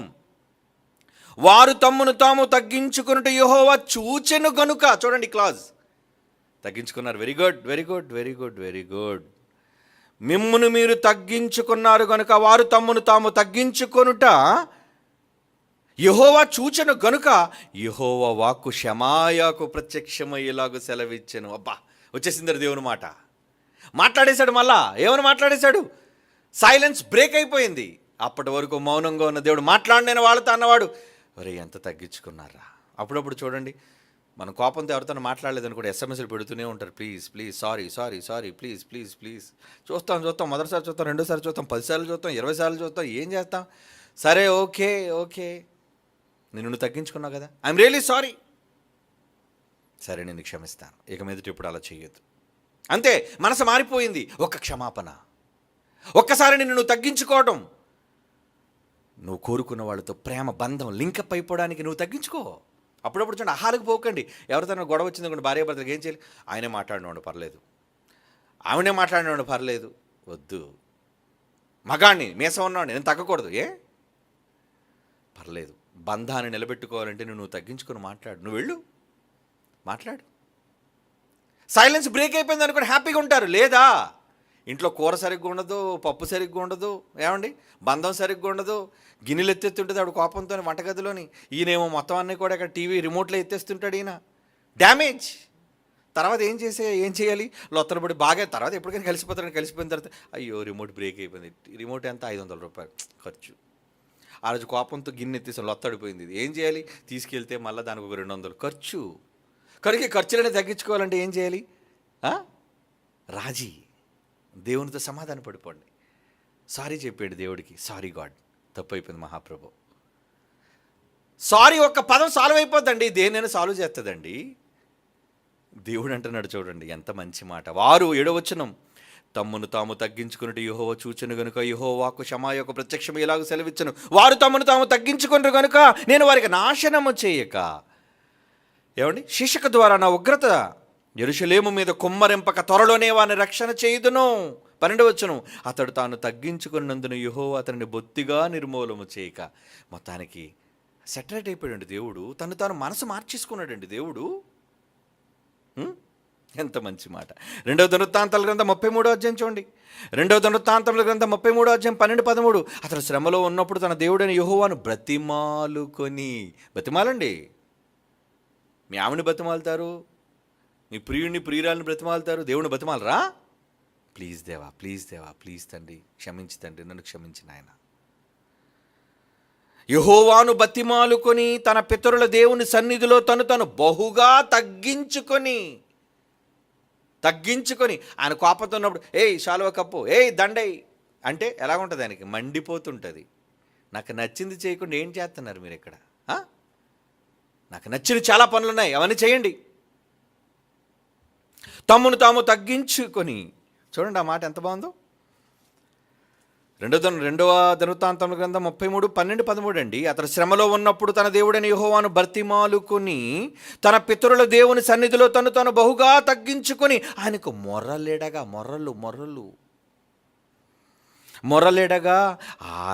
ఆయన అతని విన్నపములను ఆలకించి యెరూషలేమునకు అతని రాజ్యములోనికి అతన్ని తిరిగి తీసుకొని వచ్చినప్పుడు యెహోవా దేవుడై ఉన్నాడని మనస్సే తెలుసుకుని అర్థమైందట. అబ్బా, హీఈస్ గాడ్. నేను తగ్గించుకోవటం వల్ల, బ్రతిమాలడం వల్ల ఈరోజు నేను రాజునయ్యానంటే దేని బట్టి అయ్యాను? ఈరోజు ఈ స్థాయి నాకు దేనికి వచ్చిందో తెలుసా? ఆయనను నేను ప్రేమించటం వలన, నేను తగ్గించుకొని ఆయనతో నేను సమాధాన పడ్డం వల్ల. నీ దేవుడితో సమాధాన పడ్డానికి తప్పేంటి? సిగ్గేంటి? నీ భర్త దగ్గరికి వెళ్ళి నువ్వు మాట్లాడడానికి సిగ్గేంటి? నీ భార్యతో మాట్లాడడానికి సిగ్గేంటి? పంతాలు రోషాలకు పోతే మనుషులు నేను కాదనుకొని పోతున్నప్పుడు దేవుడు ఇంకా పెద్ద రోషగాడు. పోరా, నువ్వు నన్ను కాదని పోయి ఏమవుతావు? ఏమవ్వగలవు? నా కోసం ఏదో చేయాలనుకుంటే అన్నీ నీ కోసం చేసుకుందాం అనుకున్నావేంటి? నువ్వు నిన్ను గొప్ప చేసుకుందాం అనుకున్నావేంటి? నన్ను గొప్ప చేయవా? నా కోసం చెప్పవా? నాకు నచ్చిన పనులు చేయవా? దేవుడు మనస్సు అండి. ఆయన మాటలో ప్రస్ఫుటంగా కనబడుతుందండి. బైబిల్ అంటే ఏమనుకుంటున్నారు? దేవుని విప్పబడిన మనస్సు, దేవుని మనస్సు. బైబిల్ అంటే దేవుని మనస్సు. తన హృదయాల్లో దాచుకున్న విషయాలన్నిటినీ ఒక పుస్తకంగా రాసేసుకున్న గ్రంథం అండి బైబిల్. అది చదివితే దేవుడు అర్థమైపోతాడు. పర్సనల్ డైరీ అంటారు చూసారా? ఒక వ్యక్తిని గురించి పూర్తిగా సమాచారం తెలుసుకోవాలంటే వాళ్ళ వ్యక్తిగతమైన డైరీ చదివేసాం అనుకోండి, మొత్తం వాళ్ళ ఇష్టాలు అయిష్టాలు అన్నీ తెలిసిపోతాయి. బైబిల్ చదివండారా, దేవుడు అర్థమైపోతాడు. అలా చదువుతారండి మీరు బైబిల్. తెల్లవారు లేవగానే అలవాటుగా ఒక అధ్యాయం, అధ్యాయం టైం అయిపోతుంది, ఒక వచనం చాలు, బంగారు వాక్యం. రాత్రి పడుకునే ముందు ఒక బంగారు వాక్యం. ఇలా చదివితే దేవుడు నీకు ఎప్పుడు అర్థమవుతాడు? ఇలా చదివితే దేవుడు నీకు ఎప్పుడు అర్థమవుతాడు? దేవుడు నీకు ఎప్పుడు దగ్గర అవుతాడు? చచ్చాక నువ్వెప్పుడు దేవుడు దగ్గరకు వెళతావు? దగ్గరకు కాదు కదా, సమీపానికి కూడా రాలేవు నువ్వు. అనుకుంటున్నారు, భ్రమలో ఉన్నారు. అబ్బో ప్రార్థనా పరుండండి, మా అమ్మ గొప్ప ప్రార్థనా పరురాలండి, మేమంతా ఫ్యామిలీ, టోటల్ ఫ్యామిలీ అంతా కూడా ప్రేయర్ఫుల్ ఫ్యామిలీ. అంటే ఎవడకు కావాలి నీ ప్రేయర్ అని? వెంటన్నాడో లేదో తెలుసా? ఆయన వినాలి అంటే ముందు ఆయనకు నచ్చింది నువ్వు చెయ్యాలి. అది చెయ్యకుండా ఊరకనే నేను చెప్పు మాటల ప్రకారము మీరు చెయ్యక ప్రభువా ప్రభువా ప్రభువా ప్రభువా అని నన్ను పిలుచుట ఎందుకు అన్నాడా లేదా? యేసుప్రభు ఇంత స్పష్టంగా దేవుని మనసును చెప్పాడు, ఇంకా బుర్రకెక్కదేంటండి? ఆయన మన దగ్గరుని ఎక్కడోళ్ళకి బుర్రకెక్కలేనప్పుడు ఇంకా బయటోళ్ళకి ఏం బుర్రకెక్కితే చెప్పండి? ఇంత స్పష్టంగా విడమర్చి చెబుతున్న మా దగ్గరే వీళ్ళు ఇలా కలకత్తా గొర్రెల్లాగా ఉండి ఏమండి బ్రెయిన్ డ్యామేజ్తో బతికితే ఇంకా బయటోళ్ళకి ఏమర్థం అవుతుంది చెప్పండి? దేవుని పిల్లలారా, అలా మీరు కాకూడదు. దేవునికి దగ్గరగా వెళ్ళండి, దేవుని దగ్గరగా తెచ్చుకోండి. మీ క్రియల చేత దేవుణ్ణి తెచ్చేసుకోండి మీ దగ్గరికి. మీరు పని చేస్తే ఆయన మీ వెంట పడతాడు. ఇదే లెక్క. మీరు పని చేస్తే, దేవుడి కోసం పని చేస్తే మీరు దేవుడు వెంట పడవలసిన పనులు, దేవుడే మీ వెంట పడతాడు. ఎలా? గుట్ట పట్టుకొని తెల్లవారు లేచిపోయి బల్లలన్నీ తుడిచేసేవాడట. ఎక్కడైనా డస్ట్ కనబడితే మొత్తం అంతా తుడిచేసేవాడట. ఏమండి? పులిపెట్టి శుభ్రం చేసేసేవాడట, వస్తువుని తుడిచేసేవాడట, అన్నీ తుడిచేసేవాడట. అలసిపోయిన తర్వాత ఏదో కొంచెం పెట్టిన భోజనం తినేసి అక్కడే మూల పడుకునేవాడట. పిలుస్తున్నాడు, సమూయేలు, నానా సమూయేలు. ఎందుకు పిలిచాడు? ఎవరితో మాట్లాడడం అరుదు. ఆ పెద్దోడు ఉన్నాడు, ముసలోడు ఏలి, ప్రధాన యాజకుడు, అతనితోనే మాట్లాడడం మానేశాడు. ఎందుకంటే అరే నీ పిల్లల్ని సరిగ్గా చూసుకోవట్లేదు, అంత దోపిడీ, అంత మాయ, మాట్లాడడం మానేశాడు. చిన్న పసిబాలుడైన సమూయేలు దగ్గరికి వచ్చి, సమూయేలు, నానా సమూయేలు, ఏం అవసరం అండి దేవుడికి పెళ్ళడానికి? ఏం అవసరం అండి? ఆయనకి నచ్చాడు. ఎందుకు నచ్చాడు? పొద్దున్నుంచి చూస్తున్నాడు బిడ్డడు ఎంత కష్టపడుతున్నాడండి. ఎవరు చూస్తున్నాడని చేస్తున్నాడు? ఎవరు చూస్తున్నారని చేస్తున్నాడు?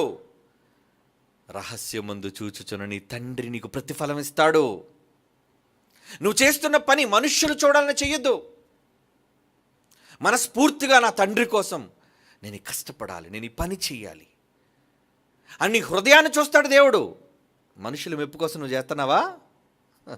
నీకు ప్రతిఫలం రాదు, నీ దగ్గరకు రాడు, నీతో మాట్లాడు, నువ్వు ప్రార్థన చేసిన వెండో. ఇదే రిజల్ట్. నువ్వు ఆయన కోసం పని చేస్తే కోరుండొచ్చి నీతో మాట్లాడతాడు. ఎలా ఉన్నావు? బాగున్నారా? ఏమంటే అప్పుడప్పుడు మనం ఎవరినైనా బాగా ఇష్టపడ్డాం అనుకోండి, ఏం చేస్తాను? పదే వాళ్ళ దగ్గరికి వెళ్ళి నమస్కారం అండి, బాగున్నారండి, ఎందుకు పలకరిస్తున్నా మాటిమాటికి అంటే వాళ్ళతో సంబంధం పెట్టుకోవడం నీకు ఇష్టం.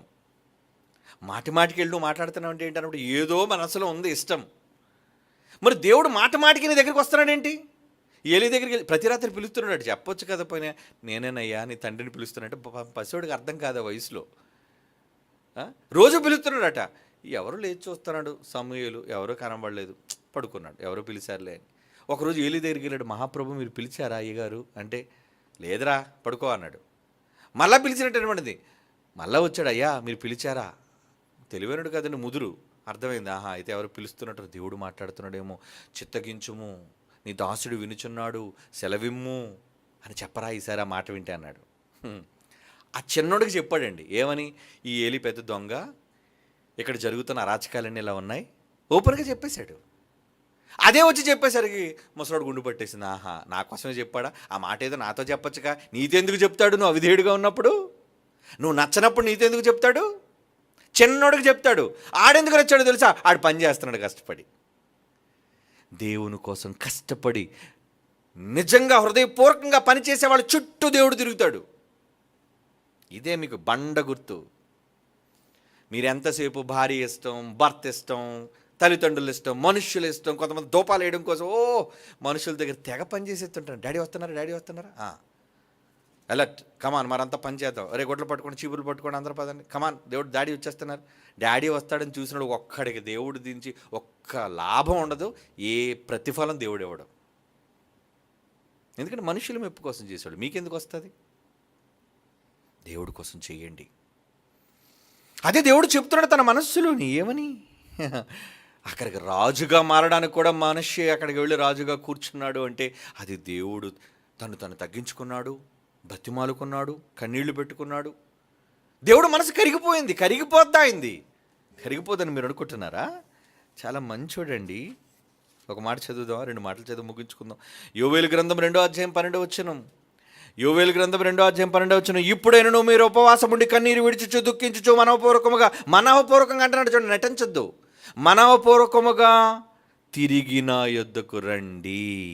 ఇదే యెహోవా వాక్కు. మీ దేవుడైన యెహోవా కరుణా వాత్సల్యము గలవాడు, శాంతమూర్తియు, అత్యంత కృప కలిగిన వాడయ్యుండి తాను చేయనుద్దేశించిన కీడు చేయక పశ్చాత్తాపపడును గనుక మీ వస్త్రములను కాక బట్టలు చింపుకోకండి, మీ హృదయములను చింపుకొని ఆయన తట్టు తిరగండి, ఆయన వైపు తిరగండి, మీ మనసులు మార్చుకోండి. హోషే గ్రంథం 7వ అధ్యాయం 14వ వచనం. హోషే గ్రంథం 7వ అధ్యాయం 14వ వచనం. హృదయపూర్వకముగా నన్ను బ్రతిమాలు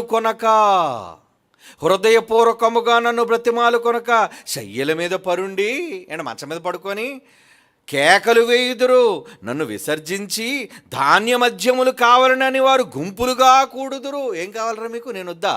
ఏం కావాలి మీకు? ధాన్యం కావాలి, మద్యం కావాలి, అందుకోసం మీరు గుంపులుగా కూడుకుంటారు. మీకు ఏం కావాలి?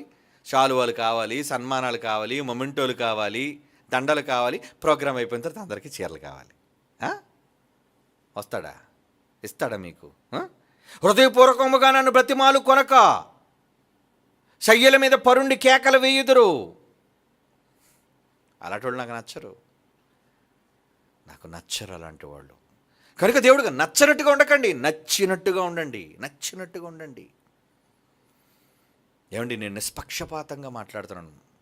ఎవరి మీద ఏ కక్ష, క్రోధం, కోపం వ్యక్తిగతంగా నా మనసు దేవుడికి తెలుసు. నేను తేడాగా మాట్లాడిన అనుకోండి, నన్ను వేస్తాడు కరెక్ట్గా ఆయన. నా మనసులో ఏదో దాచుకొని చెప్పాను అనుకోండి, నాకు శిక్ష వేస్తాడు ఆయన. వాక్యాన్ని బట్టి యథార్థంగా ఎవరు మాట్లాడినా, దాన్ని బట్టి యథార్థంగా ఎవరు ప్రవర్తించినా తప్పనిసరిగా కరుణా వాత్సల్యాలు కలిగిన వాడట, మనస్ఫూర్తిగా ప్రేమిస్తారట. మీరు నా పట్ల తిరగండి నాన్న, నాతో మాట్లాడండి రా, మిమ్మల్ని మీరు తగ్గించుకోండి రా, నా దగ్గరకు వచ్చి మాట్లాడడానికి ఏంట్రా మీకు తప్పు? కొడుకు వచ్చాడు, నాకు ఇచ్చి ఆస్తి ఇచ్చి వెళ్ళిపోతాను, ఏమన్నా తీసుకెళ్ళిపోరా. వెళ్ళిపోయాడు, ఊరి మీద తిరిగాడు, జల్సా చేశాడు, మొత్తం అంతా పోగొట్టుకున్నాడు, పందుల దగ్గరికి వెళ్ళాడు, ఒక కాలుతో తన్నే పంది, వెనక్కి వచ్చాడు, ఇంటి దగ్గరికి వచ్చాడు. నాన్న పిల్లలేదు, దూరం నుంచి వస్తున్నాడు, వస్తున్నాడు నా కొడుకు, కమాన్, ఎదురెళ్ళిపోయి పరిగెత్తుకొని, కమాన్ వెల్కమ్ మై సన్, వెల్కమ్. వెళ్ళాడు, కొత్త బట్టలు వేసాడు, ఉంగరం పెట్టాడు, చెప్పులు కొన్నాడు, విందు చేశాడు, పార్టీ చేశాడు. నువ్వు రావాలని తప్పు తెలుసుకొని తండ్రి దగ్గరకు రా, దేవుడి దగ్గర నిన్ను నువ్వు తగ్గించుకొని పశ్చాత్తాపడి వెళ్ళు, క్షమిస్తాడు. నేనేం తప్పు చేశాను, ఇది తప్ప అంటే 4 ఎక్కువ వేస్తాడు నీకు. దేవుడి దగ్గర సమర్థించుకోకండి, దేవుడి దగ్గర మిమ్మల్ని మీరు తగ్గించుకొని పశ్చాత్తాపడండి. లేదా మీ మీద అలక బూనాడా. చివరికి ఒక ఫైనల్ టచ్ చెప్తాను చూడండి. ఇశ్రాయేల్కి ఎన్ని సంవత్సరాల తర్వాత వచ్చింది ధర్మశాస్త్రం? ఆఫ్టర్ 430 years, 430 సంవత్సరాల తర్వాత వచ్చిందటండి దేవుని మాట. అంటే అప్పటి వరకు 430 సంవత్సరాలు వినలేదా? ఇశ్రాయేలు బాధపడుతుంటే, వెట్టి పనులు చేస్తుంటే ఎందుకు వాళ్ళ మొర వినలేదు? కోపం. ఆయన కోపం వచ్చిందంటే 400 సంవత్సరాలు మాట్లాడడం మానేశాడు. మోషే వచ్చినంత వరకు కూడా వాళ్ళకి నాయకుడు లేడు, వాళ్ళకి విమోచకుడు లేడు. అంటే దేవుడు పంతం చూసారా ఎంత భీకరంగా ఉందో. నువ్వు మహా అయితే ఒక రోజు కాదు కదా, నెల రోజులు కాదు కదా, అసలు ఒక రోజు మాట్లాడకుండా ఉండడం కష్టం అండి, 2 రోజులు మాట్లాడేస్తారు. అలాంటి దేవుడు ఏంటండి 400 సంవత్సరాలు మాట్లాడలేదు ఇశ్రాయేలుతో, తన పిల్లలతో. ప్రవక్తలు పంపలేదు, ఎవరితోనూ చెప్పలేదు. వాళ్ళు ఏమి ఎడుతున్నారు, మమ్మల్ని కాపాడండి అన్నాడు, కానీ వాళ్ళు చేసే వెధవ పనులన్నీ చేస్తున్నారు. కనుక దేవుడు ఏం చేశాడు? మౌనం. అదే మానవులు పోయి అలకబూనిన దైవం. మాట్లాడినేను 430 సంవత్సరాలు నేను మాట్లాడినా, మౌనం. అంతకు మునుపు అబ్రహాము, నేను మాట్లాడతాను. అబ్రహాము పిలిచాడు, ఇస్సాకు పిలిచాడు, యాకోబు మీరు భక్తులారా నేను మీతో మాట్లాడతాను. తర్వాత వాళ్ళు మౌనం. చాలా పీరియడ్ సైడ్లోకి వెళ్ళిపోయాడు. ఎందుకు దేవుడు మౌనం పూనుతున్నాడు? మనుషులు చేసే దేవునికి అవిధేయమైన క్రియలకు ఆయన మౌనం. అలుగుతున్నాడండి. అలిగిన దేవుడికి ఏం చేయాలి? తండ్రి తప్పు అయిపోయింది, తండ్రి తప్పు చేశాను, నన్ను క్షమించి ప్లీజ్. వింటాడు. హృదయపూర్వకంగా నువ్వు అడుగు, నీ మనస్సు మార్చుకొని నువ్వు అడిగితే నిన్ను వింటాడు, నిన్ను గుండెకు హత్తుకుంటాడు, నిన్ను ఎక్కడ తీసుకెళ్ళి కూర్చోబెట్టాలి అక్కడ కూర్చోబెడతాడు. That is the love of father. దేవుని మనస్సు. కనుక దేవుడికి ఉగ్రత రప్పించకండి, కోపం రప్పించకండి, ప్రేమతో మచ్చిక చేసుకొని ఆయన మీ వైపు తిప్పుకోండి. మిమ్మల్ని మీరు తగ్గించుకొని దేవుని దగ్గరికి వెళ్ళి క్షమాపణ వేడుకోండి. ఆయన మీ మాట విని బహుగా మిమ్మల్ని ప్రేమిస్తారండి. This is true. ఓకే, కళ్ళు మూసుకొని ప్రార్థన చేసుకుందాం. పరిశుద్ధుడైన తండ్రి, మీ మనసు ఎంత గొప్పదయ్యా. నిజంగా మీ మనసు ఎరుగక అనేక సార్లు మేము మీకు విరోధంగా పాపం చేస్తున్నాం. మమ్మల్ని క్షమించండి తండ్రి, హృదయపూర్వకంగా వేడుకుంటున్నాం. మా మనస్సుల్లో, మా ఆలోచనల్లో, మా క్రియల్లో మేము చేసిన అపరాధములన్నిటినీ దయతో క్షమించండి తండ్రి. దురభిమాన పాపములో పడకుండా మమ్మల్ని కాపాడండి నాయన. మిమ్మల్ని గూర్చి గొప్పగా చెప్పాలన్నదే మా జీవిత ధ్యేయం. మీ కుమారుని సమాజంలో ఘనపరచాలన్నదే మా ఉద్దేశం. ఆ భాగ్యాన్ని, వరాన్ని మాకు, మా కుటుంబాలకు అనుగ్రహించవలసిందిగా ప్రార్థిస్తూ యేసుక్రీస్తు వారి శ్రేష్టమైన నామములో ఈ ప్రార్థన మీకు సమర్పించి వేడుకొనుచున్నాము తండ్రి. ఆమెన్.